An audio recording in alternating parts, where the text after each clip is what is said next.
새해 복 많이 받으십시오. 1월 2022년도 새날이 밝았고 오늘은 첫 주입니다. 어제가 1월 1일이었죠. 어떻게 새해 첫날은 다르던가요? 일을 해도 더 많이 벌고 잠도 꿀잠이고 사람들이 다 반가워하고 사건 사고도 하나도 없던가요? 그랬으면 좋겠지만 그렇지는 않습니다. 그럼에도 사람들은 많은 것을 바라지요. 뉴스에도 보니까 대한민국 국민들이라면 올해 공통적으로 코로나가 종식돼서 마스크 좀 벗고, 근데 마스크를 벗으면 애로사항이 있는 게 마스크 쓰면 다 잘생긴 것으로 보이는데 마스크 벗으면 민낯이 드러나서 그게 걱정이긴 합니다. 그래서 저는 마스크를 벗어도 저는 쓰고 다니려고 합니다.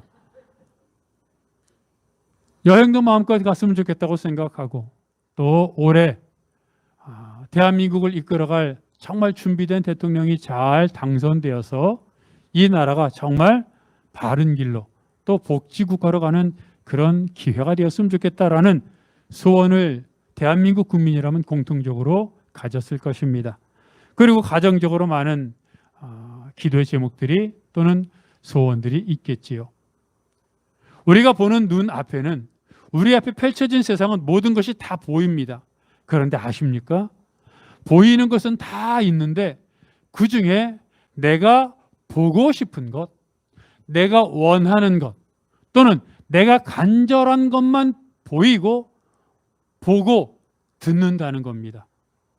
많은 사람들이 지나가고 많은 건물들이 있고 또 많은 일들이 펼쳐지지만 그 중에 사람들이 그 중에 관심을 갖고 주의를 기울이고 또는 감정이 이입되는 것들은 똑같지 않습니다. 구두를 만드는 일에 종사하는 사람들은 습관적으로 다른 사람들이 신는 구두를 본다고 합니다. 더러운지. 그리고 그 사람이 입은 패션과 구두가 어울리는지 혹은 유행에 뒤떨어지지는 않았는지. 패션 업계에 종사하는 어떤 사람은 TV에 나와서 이야기하는데 정말로 옷을 어울리지 않게 입은 사람을 보면 자기도 모르게 눈살이 찌푸려진다고 합니다. 그런데 자기가 봤을 때 얼굴이 잘생기거나 키가 크거나 이런 것을 떠나서 옷을 멋있게 잘 차려입고 조화스럽게 입은 사람을 딱 보면 자기도 모르게 얼굴에 웃음이 쫙 펴진다는 것입니다. 그렇지 않겠습니까? 올해 취업하기를 원하는 사람이 있다면 어느 회사에 도전해 볼까? 요즘 취업 전선은 어떨까? 거기에 관심이 쏠릴 것이고, 결혼하기를 원하는 청춘 남녀가 있다면 앞을 스쳐가는 또는 거래 관계로 만나는 이성이 있을 때마다 자기도 모르게 이 사람은 어떨까? 이 사람과 만나면 참 괜찮겠는데 하는 혼자 많은 꿍꿍이 속을 갖고 생각을 할 것입니다. 또 미래를 준비하는 사람들은 미래가 보이지 않을지라도 지금 하나하나 차근차근 준비해 가면서 그 미래를 하나하나 만들어 나갈 것입니다. 그런데 패션이든 구두든 결혼이든 또는 직장이든 무엇이든 결국 뭡니까? 세상에서 성공하고 잘 살았으면 좋겠다고 하는 것이죠. 그런데 그 안에 있는 또 중심되는 것은 무엇입니까? 돈이라는 겁니다. 결혼을 하고 싶은데 왜 결혼을 못한다고 합니까? 많은 이유가 있지만 최소한 전셋집이라도 구하고 조금 돈이 더 있으면 아파트라도 하나 구해 놓으면 여유가 생기고 결혼을 할 것이라고 이야기합니다. 취직을 하려고 해도 또는 무슨 시험을 준비하려고 해도 돈이 있으면 좀 더 좋은 학원, 좀 더 여유 있는 환경에서 준비를 할 것이니 아무래도 시험에 합격할 가능성이 더 높아지겠죠. 그러다 보니 선후 관계가 어쨌든 닭이냐 달걀이냐가 어떤 게 먼저냐를 떠나서 그러니 돈을 많이 주는 월급을 많이 주는 회사를 찾게 되고 또 그러다 보니 또 많이 받게 되고 그것을 추구하는 세상이 되어버리고 말았습니다. 이것은 우리가 살고 있는 자본주의 세계의 필연적인 결과입니다. 한 목사님이 페이스북에 글을 올렸는데 그 목사님의 큰 아들이 초등학교 1학년 때의 일입니다. 친구 집에 놀러 갔다 와서는 호들갑을 떠는 겁니다. 아빠, 오늘 친구 집에 갔다 왔는데 그 친구네 집 되게 잘 살아요.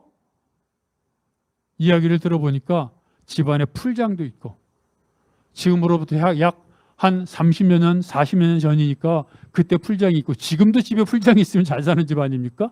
자동차가 그 시대에 2대가 있었다 그러니까 아이가 보고 놀랐던 것 같습니다. 근데 목사님은 그게 문제가 아니라 아이가 하는 말을 들으면서 내가 교육을 잘못 시켰구나 하는 생각을 했답니다.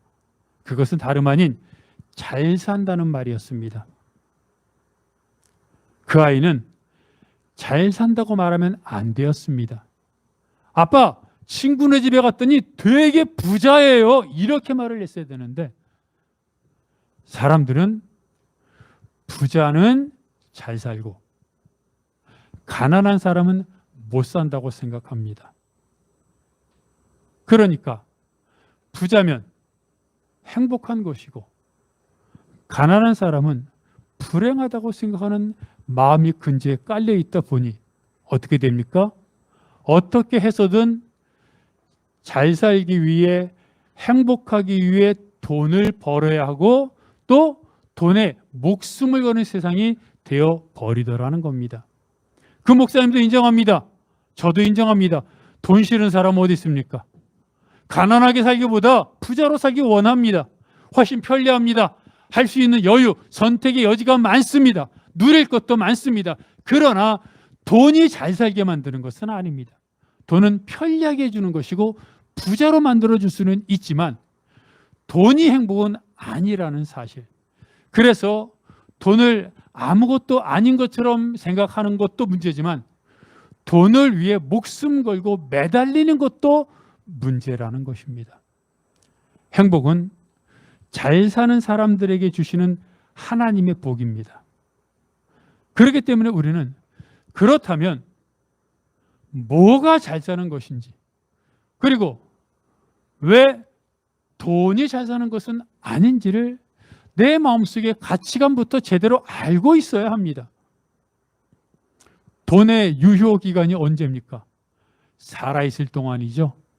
살아있을 동안이라고 말하지만 엄격하게 말하면 건강할 때입니다. 몇 년 동안 의식이 없어 식물 인간 상태로 대형 병원에 중환자실에 입원해 있었던 기계의 도움을 받아 생명만 연장하고 있었던 모 그룹의 총수가 있었지요. 그러다 얼마 전에 결국 세상을 떠났습니다. 사람들은 말할지 모릅니다. 돈이 있으니까 그나마 몇 년 더 살았지. 여러분, 의식도 없고 식물 인간 상태로 기계의 도움을 받아 몇 년 더 사는 게 어떤 의미가 있습니까? 아무런 소용없습니다.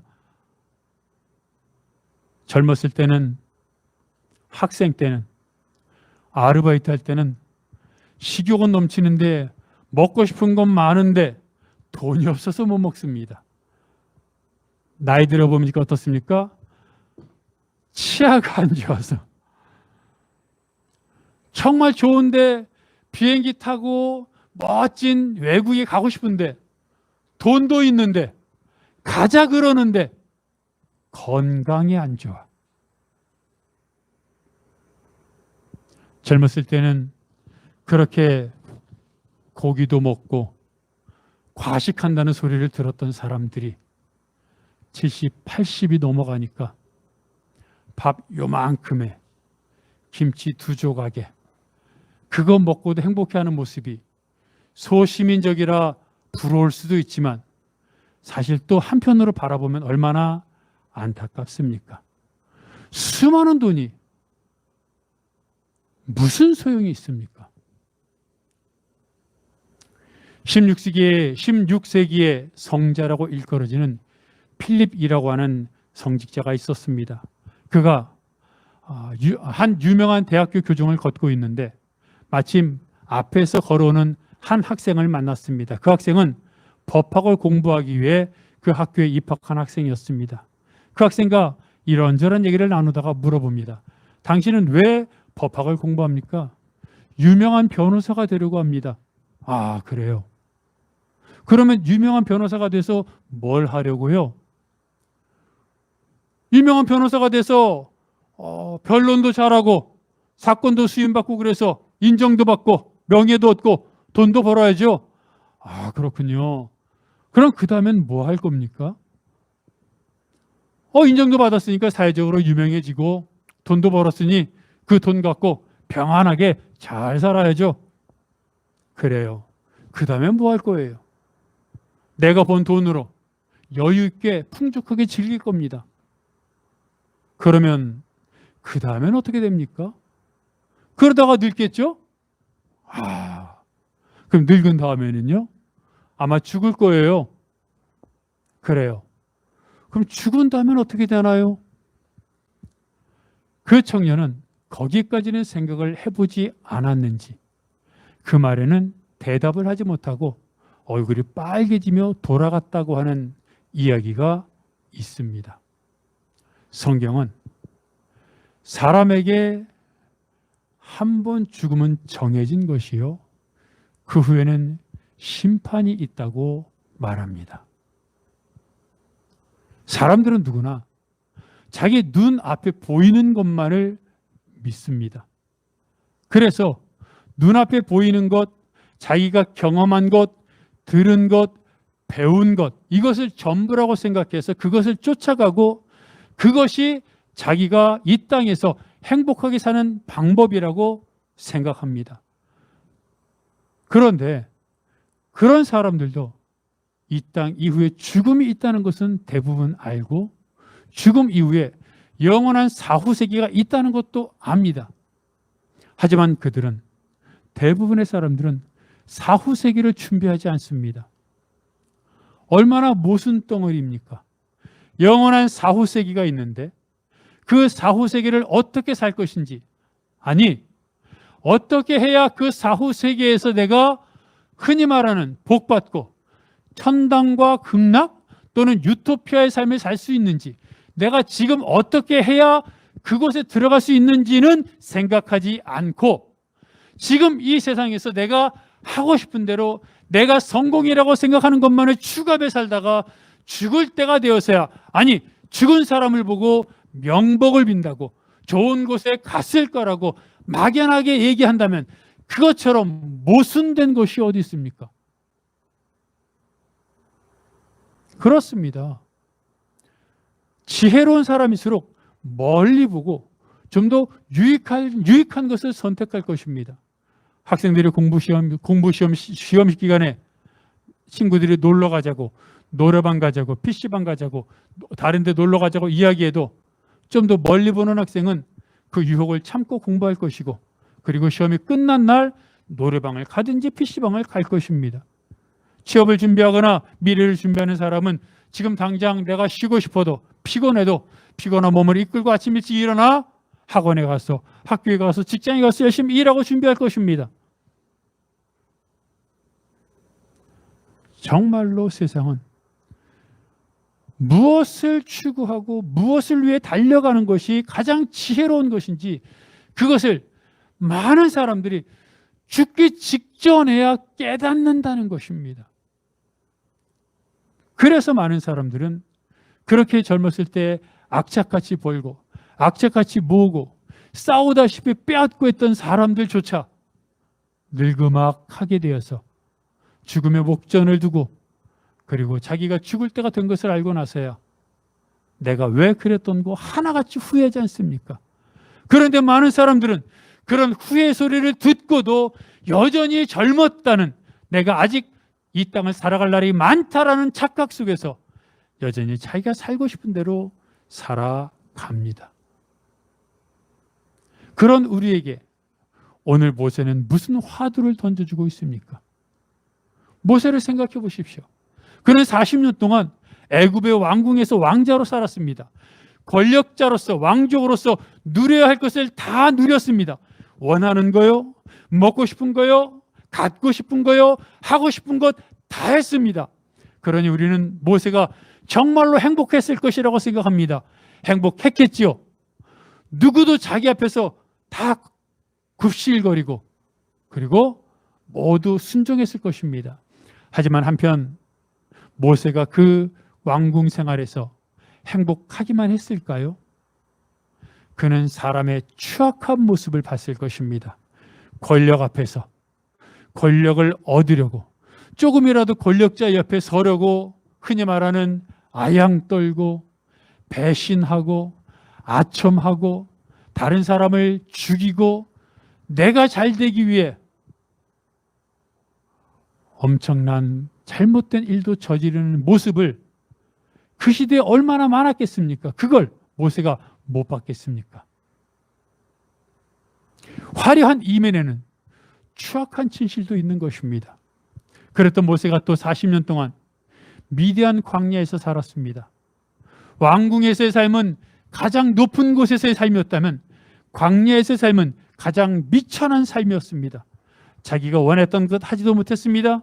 도망자, 살인자가 되어 도망쳐서 살았습니다. 잊혀진 자가 되었습니다. 장인의 양떼를 쳤습니다. 왕자였던 사람이 목동이 되어 할 일 없어 아침에 양떼 물고 갔다가 저녁에 양떼 물고 돌아오며 석양을 바라보며 태양을 바라보며 얼마나 자신의 모습이 한심했겠습니까? 그것을 다 경험했던 흔히 말하는 인간의 높고 낮음, 인간의 흥망성쇠를 다 경험했던 모세가 오늘 우리에게 뭐라고 말합니까? 원하건대 주의 영광을 내게 보이소서. 주의 영광을 내게 보이소서. 주님, 하나님의 영광을 내게 보여주시옵소서. 하나님을 더 알기를 원합니다. 하나님은 모세가 하나님을 보여달라고, 하나님을 알려달라고 얘기하자 정말로 보여주셨습니다. 그랬더니 모세가 이렇게 말합니다. 출애굽기 34장 8절과 9절은 이렇게 기록되어 있습니다. 쉬운 성경입니다. 여러분 한번 읽어보실까요? 여러분 읽습니다. 시작.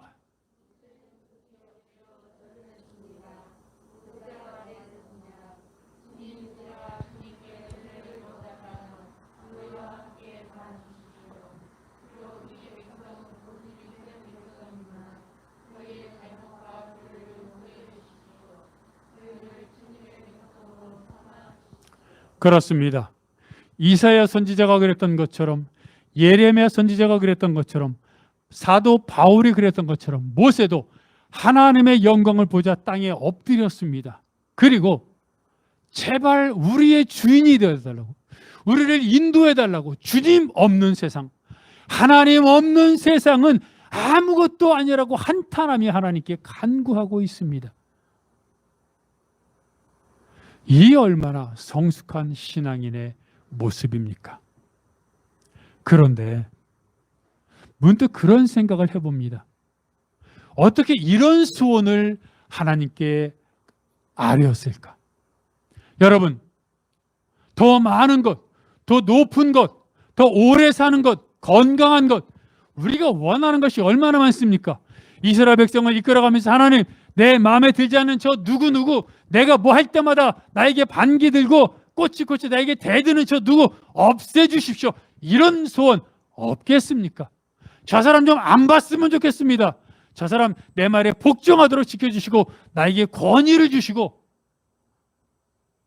내가 이적을 행하게 하셔서 사람들이 내 앞에서 벌벌 떨게 하시고 이런 소망 없겠습니까? 그런데 모세는 어떻게 주의 영광을 보여달라는 하나님의 임재를 구하는 기도를 했을까요? 도대체 모세는 어떤 마음으로 그런 기도를 했을까요?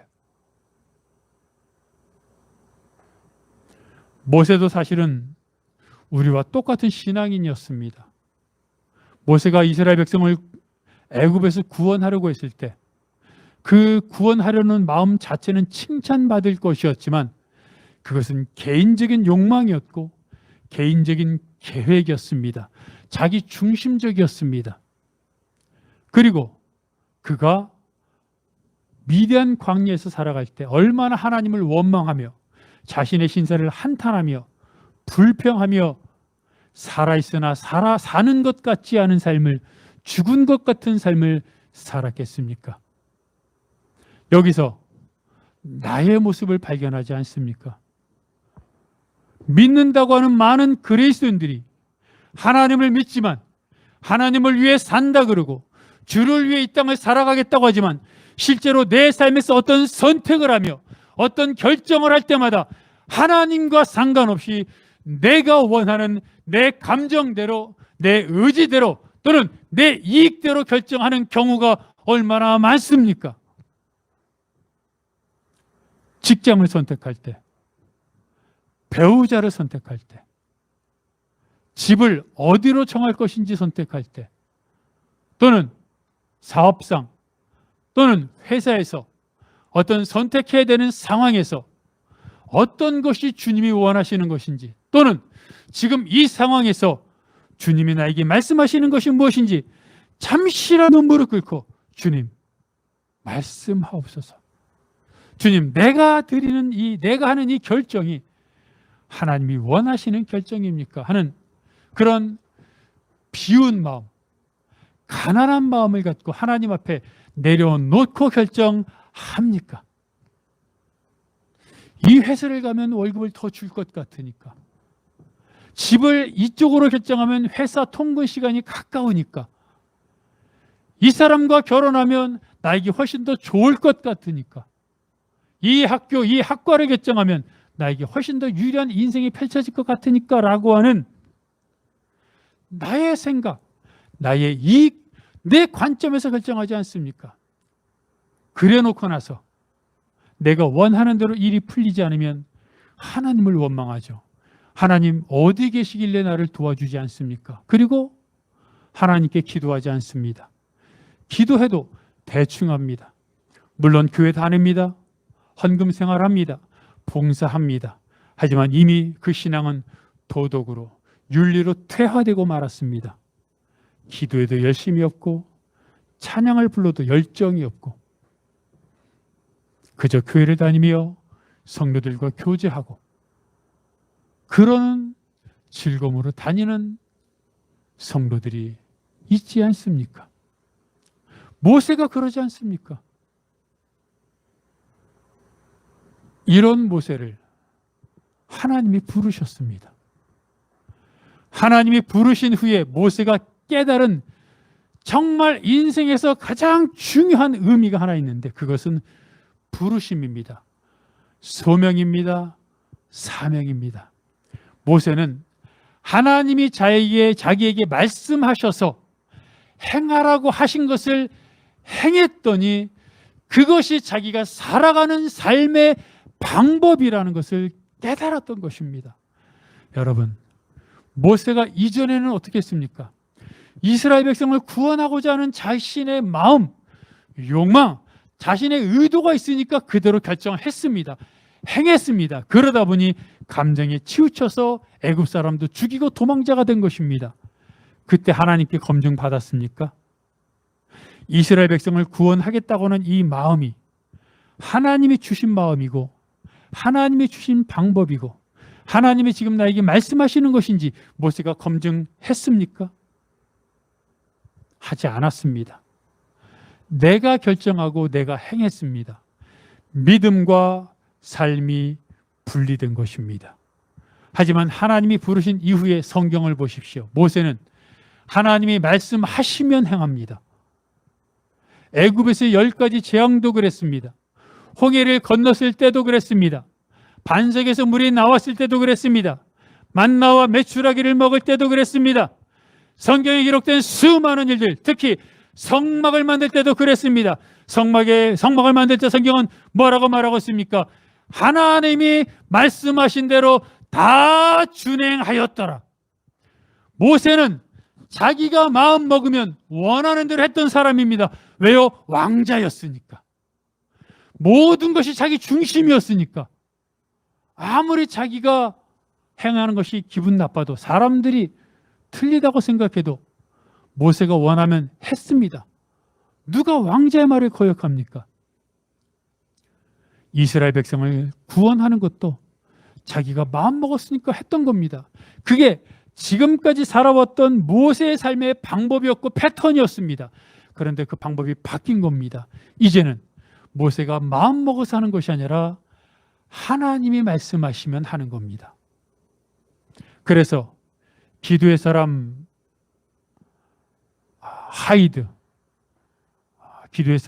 선교사는 이렇게 이야기를 합니다. 존 하이드는 말하기를, 저는 순종이라는 말만 알 뿐 다른 말은 하나도 모릅니다. 저는 군인이 목숨을 걸고 상관의 명령에 복종하는 것처럼 예수 그리스도의 명령에 순종할 따름입니다. 여러분, 무슨 말입니까? 순종한다는 것은 듣는다는 얘기입니다. 경청한다는 겁니다. 하나님께 나아가 하나님의 임재를 간구하여 하나님이 나에게 감동을 주시는 대로 그 감동이 무엇이든 나에게 손해가 되든 나에게 이익이 되든 그게 이 시대의 사회의 흐름과 맞든 틀리든 그것으로 인해 사람들이 나를 존경하든 나를 핍박하든 하나님이 나에게 말씀하시면 행하는 것이 존 하이드 선교사의 삶이었고 모세가 바뀐 삶이었습니다. 그러자 모세는 또 무엇을 깨닫습니까? 하나님 말씀대로 하면 실패가 없다는 것을 깨닫습니다. 요나 선지자가 다시스로 배를 타고 갈 때 왜 풍랑이 임했습니까? 하나님의 명령에 거역했거든요. 탕자의 비유에 나오는 둘째 아들이 갔던 먼 나라에 왜 큰 흉년이 임했습니까? 아버지 품을 떠났거든요.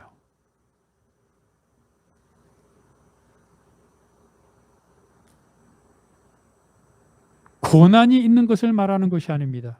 고난은 하나님 말씀대로 살아도 고난이 있습니다. 그러나 실패는 하나님의 말씀대로 살지 않아서 생기는 겁니다.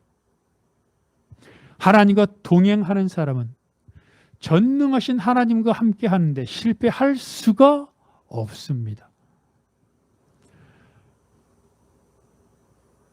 모세는 이것을 알았습니다. 인간적으로 가장 높은 곳에도 살아봤고 가장 낮은 곳에 처해봤던 모세는 세상적으로 높고 낮음, 귀하고 천하고 많고 적음이 아무런 의미가 없다는 것을 알았습니다. 만군의 여호와 하나님과 동행하고 나서부터는 그것이 이 땅에서의 천국의 삶이라는 것을 깨달았습니다. 보십시오. 이스라엘 백성을 이끌었던 때에도 수많은 사람들이 반역했고 모세를 힘들게 했던 많은 일들이 있었습니다. 그러나 모세는 늘 하나님 옆에 있었기에 미동도 하지 않았습니다. 그래서 성경은 뭐라고 말합니까?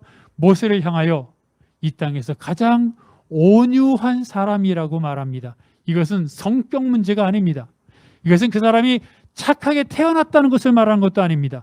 하나님과 동행했기에 하나님과 늘 함께 거했기에 가졌던 그의 담대한 풍성한 신앙의 상태를 말하는 것입니다. 미국의 베들레헴 교회, 베들레헴 침례교를 담임하는 존 파이퍼 목사님이 젊은이들에게 설교를 하면서 이렇게 말합니다.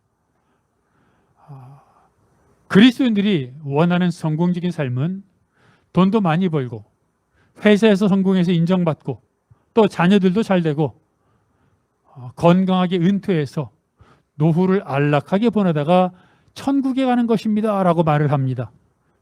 생각해보면 맞지 않습니까? 늘 성공하고 늘 인정받고 늘 행복하고 건강하고 은퇴해서 노후를 편하게 살다가 하늘나라 가는 것, 그것이 사람들이 원하는, 아니 그리스도인들도 원하는 가장 행복한 삶이 아니겠습니까? 그런데 존 파이퍼 목사는 말합니다. 여러분, 그것을 행복한 삶이라고 생각하지 마십시오. 그것처럼 비극적인 삶이 없습니다 라고 말합니다. 그리고 설교할 당시에 얼마 전에 있었던 두 선교사의 죽음에 대해서 이야기합니다. 80세가 넘은 두 여자 선교사가 있었습니다. 한 명은 의사였고 한 명은 간호사였습니다. 그들은 아프리카의 카메룬에서 헐벗고 굶주리고 치료받지 못하는 원주민들을 향해 늘 치료하며 다녔는데 어느 날 그들을 치료하기 위해 산악지대를 지프차를 운전하고 가다가 자동차 브레이크가 파열되어 낭떠러지에서 떨어져 세상을 떠났습니다. 사람들은 이 뉴스를 보며 뭐라고 말합니까? 이런 비극적인 일이 어디 있어? 어떻게 이렇게 처참하게 죽을 수 있어? 라고 말을 합니다. 그런데 존 파이퍼 목사는 말합니다. 이게 비극적인 삶입니까? 이게 비극적인 일입니까? 80이 넘은 두 여자 선교사와 비슷한 동년배의 다른 사람들은 은퇴해서 요양원에서 휴양지에서 삶을 살아가고 있는데 두 여자 선교사는 그 연배에도 하나님을 모르고 힘들게 고통받는 사람들을 위해 주님의 이름으로 봉사하다가 죽어 하나님 곁으로 갔는데 이게 왜 비극적인 일이냐는 겁니다. 그러면서 정말 비극적인 삶이 무엇인지 이야기하겠다면서 리더스 다이제스트에 소개됐던 한 예화를 이를 얘기합니다. 조기 은퇴 붐이 일었던 그때 미국의 한 부부가 5년 일찍 은퇴합니다. 남편은 59세, 부인은 51세였습니다. 그들은 경치가 좋고 날씨가 좋은 플로리다에 집을 샀습니다. 해변에 집을 사서 그리고 수상 스키도 샀습니다. 보트도 사고 낮에는 소프트볼을 하고 중간중간 바닷가에 나가 희귀한 조개를 수집하며 살아갑니다. 이것이 많은 미국 사람들이 꿈꾸며 동경하는 행복한 삶이라고 이야기합니다. 그런데 존 파이퍼는 말합니다. 여러분, 이것이야말로 비극적인 삶입니다. 그들이 하나님 앞에 가서 하나님, 내가 살았던 집을 보십시오. 내가 타고 다녔던 저 수상 스키, 수상 보트를 보십시오. 하나님, 내가 소프트볼을 하면서 얼마나 많은 점수를 올렸는지 아십니까? 내가 모은 희귀한 조개, 하나님 구경해 보시겠습니까? 라고 하는 이 말이 하나님 앞에 할 수 있는 모든 것이 되지 않기를 바란다고 말합니다. 정말로 하나님의 임재를 구하는 삶, 하나님의 영광을 구하는 삶은 단순히 보여달라는 말을 떠나 신앙 고백입니다. 주님, 나는 주님을 위해 살겠으니 주의 영광을 나에게 부어 주옵소서라고 하는 신앙의 고백입니다. 2022년도 무엇을 원하십니까? 무엇을 얻고 싶습니까? 어떻게 되고 싶습니까? 그런데 그러한 질문을 받고 또 그러한 여러 가지 많은 포부를 갖고 살아가는 우리들에게 오늘 모세가 했던 하나님을 향한 간구, 주여 주의 영광을 내게 보이소서라고 하는 이 말은 그리스도인인 우리가 하나님을 아버지로 예수를 그리스도로 고백하는 우리가 어떻게 살아야 하는지, 무엇이 이 땅에서 가장 큰 행복인지를 보여주는 우리의 지표입니다. 우리는 주의 영광을 내게 보이소서라고 하는 이 말을 1년의 표로 삼았습니다. 그리고 이것과 관련된 영적인 삶을 살아가는 것이 무엇인지를 이제 계속해서 여러분들에게 말씀을 드리려고 합니다. 성경이 말했던 것처럼, 예수님이 말했던 것처럼 땅의 보물을 쌓는 것이 아니라 하늘의 보물을 쌓는 삶, 하나님과 동행하는 삶, 날마다 자주 하나님 앞에 나아가십시오. 시간이 있을 때, 아니 시간을 만들어 주님 앞에 나아가 다른 사람들의 방해를 받지 않고 있었던 일들을 미주알, 고주알 다 하나님께 아뢰십시오. 그리고 하나님의 음성을 들으십시오. 하나님이 주시는 마음을 느끼십시오. 하나님이 주시는 평안을 누리십시오. 그리고 하나님이 주시는 담대함을 갖고 세상을 살아가십시오. 그럴 때 2022년도는 우리의 것이 될 것이고 하나님의 것이 될 것이고, 하나님과 동행하는 성도 여러분이 걸어가는 그 길마다 하나님의 이적이 일어나며 하나님의 은혜와 복이 넘쳐날 것입니다. 그것을 기억하며 주의 영광을 모세가 아닌 나에게도 보여달라고 고백하며 나아가는 여러분이 되시기를 바랍니다.